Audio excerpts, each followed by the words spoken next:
السلام علیکم حسن، کیا حال ہے آپ؟ ٹھیک ہیں آپ؟ اللہ کا شکر ہے تو میرا سوال از اباؤٹ یہاں کی مساجد میں جمعے کے خطبات موسٹلی انگلش میں ہوتے ہیں، تو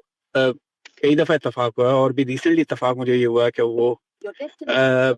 انہوں نے ڈیورنگ خطبہ نان بلیور کا ورڈ یوز کرتے ہیں مولانا صاحب، اور وہ سب کو سبق یہ دے رہے ہوتے ہیں کہ اپنے بچوں کو نان بلیور سے بچاؤ، اپنے بچوں کو کنورٹ ہونے سے بچاؤ نان بلیور کے۔ تو جو جنرل امپریشن اس سے یہ نکلتا ہے کہ اس سوسائٹی کے اندر رہتے ہوئے کرسچنس کو اور سب کو وہ نان بلیور ڈیفائن کر دیتے ہیں۔ تو اس کو آپ تھوڑا سا ایکسپلین کر سکیں گے، بتا سکیں گے کہ کیا جو نان بلیور کی ڈیفینیشن ان کے دماغ میں ہے اس کو ہم کیسے چیلنج کر سکتے ہیں؟ دا وے ہی واز جنرلی ڈسکرائبنگ کہ جیسے بہت ہی غلط قسم کے ان کے ویوز ہے، غلط قسم کا ان کا عقیدہ ہے جو آپ کے بچوں کو بگاڑ دے گا۔ جی، جمعے کی خطبات اور جمعے کی نماز کے لیے مساجد میں جو اجتماعات ہوتے ہیں ان میں جو آیات پڑھ کے سنائی جاتی ہیں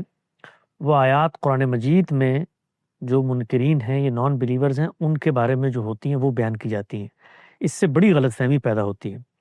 اس لیے کہ قرآن مجید میں جو نان بلیور زیر بحث ہیں وہ رسالت مآب صلی اللہ علیہ وسلم کی آڈینس اور مخاطبین ہیں، اور اس آڈینس اور ان مخاطبین نے پیغمبر کے انکار کے بعد کچھ ایسی خصوصیات اپنا لی ہیں کہ جن کے نتیجے میں اب اللہ کا عذاب ان کا منتظر ہے۔ اور پیغمبر صلی اللہ علیہ وسلم کے معاملے میں تو یہ ہوا تھا کہ پیغمبر کی قوم کے ذریعے سے اس عذاب کا نفاذ کیا گیا۔ چنانچہ یہ جو آیات آپ جمعے کی نماز میں سنتے ہیں ان میں کفار کے بارے میں اور اسی طریقے سے نان بلیورز کے بارے میں بہت شدت آمیز قسم کے جملے ہوتے ہیں۔ ان آیات کا انتخاب کیا جاتا ہے جن میں یہ بتایا جائے کہ اب یہ زمین پہ نہیں رہیں گے، ان کا خاتمہ ہوگا، یہ تمہارے کھلے دشمن ہیں اور یہ اللہ کے دین کے دشمن ہیں، یہ ساری باتیں کہی جا رہی ہوتی ہیں۔ تو مجھے اس سے اتفاق نہیں ہے۔ میں نے کچھ عرصہ پہلے بھی یہ تجویز پیش کی تھی کہ جمعے کی نماز میں یہ آیات نہیں پڑھنی چاہیے ہمیں، اور اس کے بجائے جو دین کی مثبت دعوت ہے اس کو پیش کرنا چاہیے بغیر کسی طبقے کو ہدف بنائے۔ اس لیے کہ جب آپ یہ آیات پڑھتے ہیں تو فوراً سے جو مخاطبین ہوتے ہیں ان کا ذہن ان کے عہد کے اندر جو اسلام کو نہ ماننے والے لوگ ہیں ان کی طرف متوجہ ہوتا ہے، اور وہ یہ سمجھتے ہیں کہ قرآن مجید نے یہ ساری وعیدیں ان کے بارے میں بتائی ہیں، اور وہ لوگ بھی جب یہ سنتے ہیں دین کے بارے میں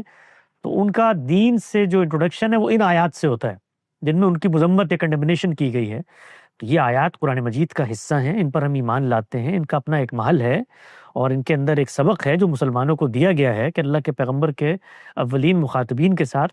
خدا تعالیٰ کے انکار کے نتیجے میں کس نوعیت کا سلوک ہوا اور وہ کیسے نشان عبرت بن گئے، اور دنیا کے صفحہ ہستی پہ اللہ تعالیٰ نے وہ کام جو آخرت میں ہوتا ہے اس کا ایک ٹریلر ریپلیکا کر کے دنیا میں دکھا دیا۔ تو وہ ہم تو پڑھیں گے اور ہم ان کو سمجھیں گے بھی، لیکن ان آیات کو اس طرح کے عمومی اجتماعات میں بیان کرنا یہ نفرت اور لوگوں کے خلاف جذبات ابھارنے کا باعث بنتا ہے، اور دونوں لحاظ سے غلط ہے۔ نہ صرف یہ کہ ان غیر مسلموں پر یا منکرین پر اس کا اطلاق نہیں ہوتا کیونکہ وہ اس کا مصداق نہیں ہے، دوسرا یہ کہ جو دعوت کے مراکز ہیں وہاں سے تو مثبت بات ہونی چاہیے۔ چنانچہ آپ یہ دیکھیے کہ جس وقت آپ دین کی مکمل ہدایت کو اگنور کریں گے تو اس کے نتیجے میں خرابیاں پیدا ہو جائیں گی۔ جمعے کا خطبہ دین میں طے کیا گیا تھا حکمران یا اس کے مقرر کردہ کسی امام کے لیے، اور اس کی نوعیت بھی طے تھی کہ وہ آ کر وہاں پر نیکی اور خیر کی بات کرے گا اور خدا تعالیٰ سے حمد و مناجات اور دعائیں کرے گا۔ تو جس وقت ہم نے اس طریقہ کار کو تبدیل کیا اور وہاں پر عمومی علماء کو بیٹھ کر ان کی دعوت دینے کے مراکز بنا دیا تو اس کے نتیجے میں خرابی پیدا ہوئی ہے۔ ہمیں اپنے بچوں کو جس وقت ہم جمعے میں لے کر جائیں یہ بتانا چاہیے کہ تم جو کچھ جمعے کی نماز میں سنو اس کو واپس آ کے کاؤنٹر ویریفائی کرو، کیونکہ یہ دین کے علماء ہیں، یہ اپنی انڈرسٹینڈنگ کے مطابق دین بیان کر رہے ہیں۔ ایسا نہیں ہو سکتا کہ جو کچھ یہ بیان کر رہے ہیں وہ اپنی اپلیکیشن میں بھی بالکل درست ہو۔ تو قرآن مجید کی آیتیں وہ پڑھ رہے ہوتے ہیں، ان آیتوں کا الگ کانٹیکسٹ ہوتا ہے۔ اپنے بچوں کو ہمیں اس حوالے سے ایجوکیٹ کرنا چاہیے، اور اپنے ملک میں جہاں کہیں موقع ملے، اگر آپ کسی مسجد کے انجمن میں ہیں یا کوئی اس طرح کی صورتحال ہے، یہ غیر مسلم ممالک کے اندر تو کافی مسلمانوں کی تنظیمی اجتماعات اور اتحاد بھی ہوتا ہے، ان کو بھی توجہ دلانی چاہیے کہ آپ جینرک موضوعات پہ گفتگو کریں۔ اس طرح کی جو اسپیسیفک آیات ہیں یہ ہمارے خطبوں کا حصہ بن چکی ہیں، آپ کبھی غور کریں، ان کا ترجمہ نکال کے دیکھیں۔ جو خطبے دیے جاتے ہیں ان خطبوں میں یہ وعیدیں شامل ہیں، جو وعیدیں خاص کانٹیکسٹ میں رسالت مآب صلی اللہ علیہ وسلم اپنے مخاطبین کو دے رہے ہیں، ہم نے ان کو عمومی طور پہ خطبوں کی زینت بنا لی۔ نہیں، بہت اچھا آپ نے ایکسپلین کیا، لیکن اب اس صورتحال میں کیا ان سے تقاضا کیا جا سکتا ہے کہ آپ کی جو نان بلیور کی ڈیفینیشن ہے عوام سے اگر بات کر رہے ہیں تو کم از کم ان کو بتائیں کہ واٹ ایگزیکٹلی دس مینس، تاکہ لوگ امپریشن کچھ اور نہ لیں، آپ کچھ اور اپنے طور پہ میں بھی وہ کچھ اور کہہ رہے ہوں، میں بھی ان کی نالج ہی لمیٹڈ ہو کہ وہ کہیں وہ سب کو نان بلیور کی ڈیفینیشن بھی دے رہے ہوں وہاں پہ مولانا صاحب۔ نان بلیور تو ہر وہ شخص ہے جو اسلام نہیں لایا گویا وہ اسلام کا بلیور نہیں ہے۔ سوال یہ ہے کہ ان نان بلیور کے کیا درجات ہیں، ان کے بارے میں دین کا کیا حکم ہے۔ ہم جو غلطی ہوتی ہے علم کے ہاں وہ یہ ہے کہ ان کے ذہن میں ایک ہی حکم ہے، وہ جو قرآن مجید میں بیان ہو چکا ہے۔ تو قرآن مجید میں جن نان بلیورز کا حکم بیان ہوا ہے وہ رسالت مآب صلی اللہ علیہ وسلم کے اولین مخاطبین ہیں، ان کے وہ زیر بحث ہے وہاں پہ، اور ان کے بارے میں کہا گیا ہے کہ ان کے ساتھ اب یہ معاملہ ہوگا۔ تو جو غلطی ہے علم کی غلطی وہ یہ ہے کہ وہ ان نان بلیورز کی جو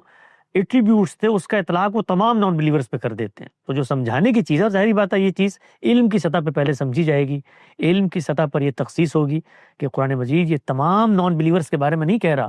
کہ یہود اور نصارہ کو اپنا دوست مت بناؤ، یہ تمہارے کھلے دشمن ہیں۔ اسی طریقے سے وَلَا تَمْسِكُوا بِاسْمِ الْكَوَافِرِ، اور ان لوگوں کے ساتھ ان کے دلوں میں بغض اتنا بھر چکا ہے کہ جب تک تمہیں دین میں پورا شامل نہ کر لیں، اور یہ لوگ تو خون کے پیاسے ہیں اور تمہیں گھروں سے نکال دیا، انہوں نے ظلم و عدوان کیا۔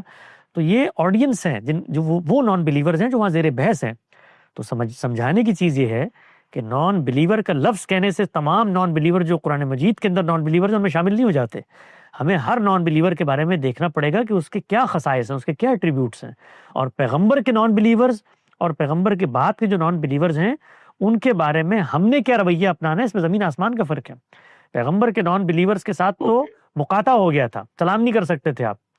آپ ان کے ساتھ تعلقات نہیں بنا سکتے تھے، جنازے نہیں پڑھ سکتے تھے۔ بیٹا اگر آپ کا نان بلیور ہو گیا تو وراثت نہیں ملتی تھی اس کو، رشتہ ہوا ہوا آپ نان بلیور ہیں تو طلاق لے کے آپ نے الگ ہو جانا، یہ سب کچھ ہوتا تھا، نکاح توڑ دینا تھا۔ لیکن یہ کہ بعد کے نان بلیورز کے ساتھ بھی ہے تو ایسا نہیں ہے۔ You're right. توجہ اس طرف دلانے کی ضرورت ہوتی ہے، پھر اس کا مطلب آپ ایسوسیشن کے لیول پہ یا لکھ کے یا کسی طریقے سے ان کو توجہ دلا سکتے ہیں کہ آپ ایک جنرل ٹرم اٹھا کے سب پہ نہ اپلائی کر دیا کریں۔ بس توجہ دلائیے گا، زیادہ اگر آپ نے تقریر کی تو وہ آپ کو بھی اچھا نان بلیور بنا دیں گے۔